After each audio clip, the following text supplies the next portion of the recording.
Hi guys, and welcome back to TomTalks. Make sure to like, share, subscribe, comment, all that good stuff. And today we're doing a movie review, and that movie is Better Man, the crazy, weird, and somewhat baffling biopic by Robbie Williams.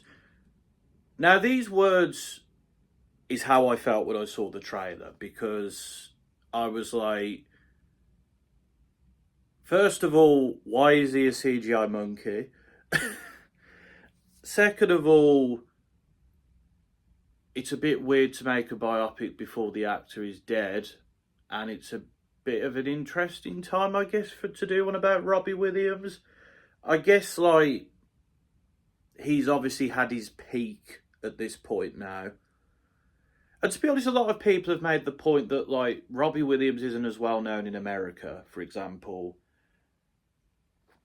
And to be honest, whilst he was the biggest pop star of his time, and he is one of the biggest artists in the history, I mean, just of the UK charts. I mean, just look at all the number ones he has in terms of singles and albums and all the sales. And looking at how the film has done commercially, it's not done very well. And considering its budget, it doesn't look like it's going to turn a profit. So there'll be a lot of people who say in retrospect, maybe this film shouldn't have been made because it's not commercially viable. And we get a lot of that in the modern day. But for me, I went into this film kind of like, I'm interested by this. I think my mum asked me to go see it with her, and I thought, why not? And so we did. And I'm glad we did, because it's a really good film. And you should definitely go watch it. And I'm going to explain why. For me, what makes this film stand out is, obviously, a biopic will always come from a certain point of view. You know, for example, Straight Outta Compton was made very much in line with the story that the members wanted to tell. And there are some things it misses out, and there are some things that are questioned. And I'm sure it's the case with other biopics. Like, I'm sure the Queen biopic has stuff missing in there. I'm sure the Amy Winehouse one does, the Bob Marley one, etc., etc. But I feel like with this, it doesn't really hide away. Like, Robbie Williams in this film is portrayed as somebody who is a bit of a knobhead, and his actions do have negative consequences on other people. But he does try and turn things around. And by the end, it kind of implies he does. Maybe not with everyone, but yeah. And I think as well, this film has some very dark themes in it. And I think it really has a good interpretation of depression and anxiety and addiction, which other films do, and I'm sure other biopics have done. But I think it dealt with this in a very gritty and a very real way, outside, of course, of the CGI. So this is directed by Michael Gracie, who is most known for directing The Greatest Showman. He's directed lots of different music videos. And I've got to say, his direction here is really good. I think we've got some great musical numbers, like the Rock DJ one in the London streets, or the She's the One scene where Robbie meets Nicola Appleton and they're like dancing on the boat. Even like the Nebworth one where you have that where you have a scene that is kind of crazy and is kind of bonkers. I want you to see the film. But it fits and it works. And I think the musical numbers are really implemented well here. I think the camera usage is really good. It's used well to sort of emphasise things like how Robbie is feeling, his anxiety, how other characters are feeling when an emotional moment happens. It's really good use of camera shots, and it's great use of directing and use of music in right points. I think like the right Robbie Williams songs were used in this film. Like there's a large catalogue of stuff that could have been used, but I think the right ones were used and they fit very well in this film.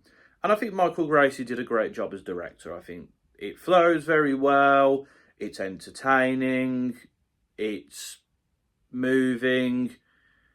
It's a really good watch. In terms of the performances, Robbie's performed by a guy called John O'Davis, who does the mocap for the monkey.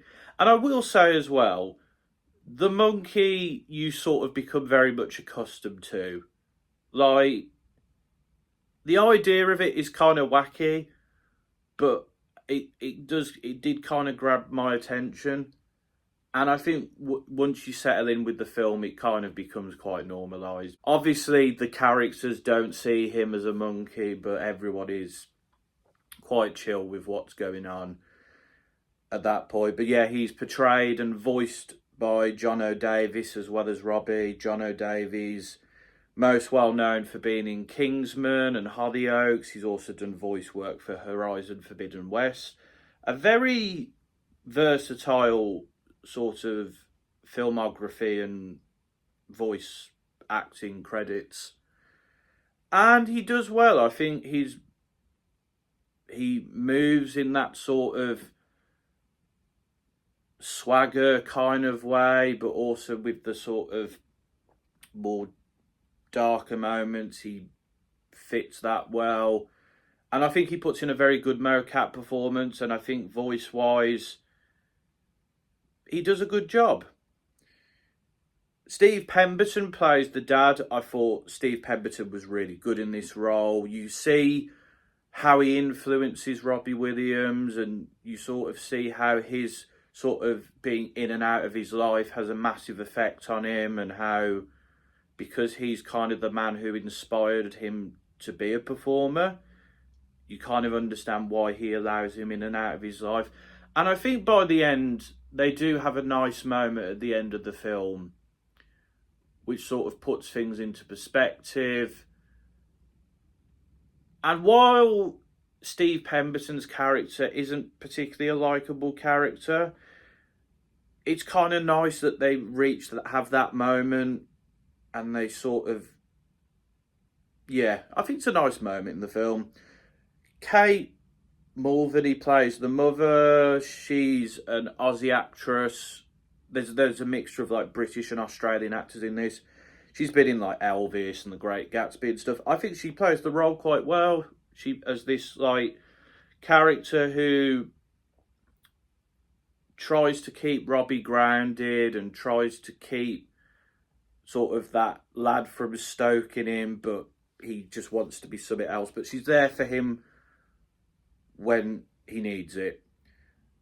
We've got Alison Steadman, who most of you will know as Pam in Gavin and Stacey, as the grandma. She's a really sweet character, somebody who wants Robbie to succeed, but, you know, keeps him a bit grounded as well. Like when they watch the two Ronnies and stuff like that. She's a really sweet character. Like she's like a lovely grandma, and that's fine because she does that really nicely.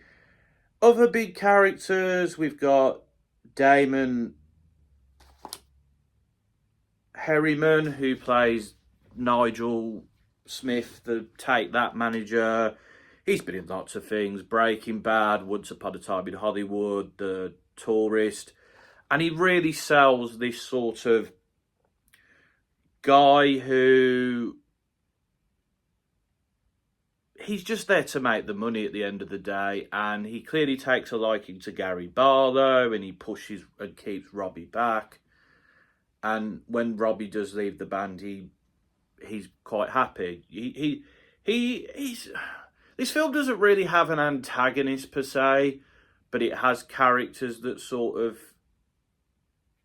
put a stop in Robbie's life, and he's one of them. Arguably the dad is at points, but he's definitely one of them. And he plays that sort of like, you know, that manager type from that era who was about, you know, making money and getting the best out of the band very well. And then, of course, there is Rochelle Bano, who plays Nicola Appleton. I think she's a very interesting character. She's someone who, like Robbie, is struggling to deal with being a pop star and has a manager of her own. And is someone who kind of stands by Robbie through some of his kind of bad behaviour. And then, of course, there's that point where she breaks it off with him because he's spiralling. She's played really well, and she's a character who is tragic in her own way because of some of the things that happen to her, but it appears by the end she's in a better place. But she's played really well, and the actress, again, another Australian one, who was in Home and Away. And I also love the character who plays Robbie's best mate. Robbie's friend Nate is played by Fraser Hadfield, who's an upcoming actor. He's been in Casualty, but he's quite new to the scene. He's this really like grounded character who sort of is someone who could have made something of himself, but he didn't. But he seems kind of content with his life, but wants to stay friends with Robbie. And again, that's another character there that Robbie sort of doesn't treat right, and it leads to things changing. I think this film does a really good job at who it picked, and I think the actors in this film play their parts really well with passion and emotion, and they're all key cogs in Robbie's life in like trying to keep him grounded, or people who pose a sort of as like a brick wall to him pushing himself further. In terms of the story, I've kind of talked about it a bit, but I think it really deals well with like the sort of price of fame and how depression and anxiety and addiction can kind of destroy you as a person. And like the film's end credits has links to Mind, and then there's another charity as well, I can't remember. But I like that this film, it's about the man, it's about his life and, you know, the ups and downs of it. But it also really does get through why depression and anxiety needs to be taken seriously in life. And I think it deals with it very well. It's, as I say, it's emotional. And I think it's a really well put together film. It's directed greatly. The musical numbers are good. The acting's good. It flows very well. It's a really good film. Overall, I'd give this somewhere an 8 to an 8.5, because at the end of the day, it's not breaking new ground. It's not, you know, something that's going to change the cinema game. But I think it's a really good biopic, and it does really well what it sets out to do. And it's a really good film, and it's definitely something I will be watching again. Again, I am kind of sad this film's not doing well at the box office. Even in the UK, it's not doing particularly great. But hopefully word of mouth might help it. Hopefully it will become a bit of a cult classic. Maybe it will do a bit better on DVD and Blu-ray, etc. But it's still in cinemas now. So if you get the chance, go watch it, because it's really good. And it's definitely worth your time. But that's my thoughts on Better Man. Let me know your thoughts in the comments. Did you enjoy it? Did you not enjoy it? I'd be interested to see why you didn't enjoy it.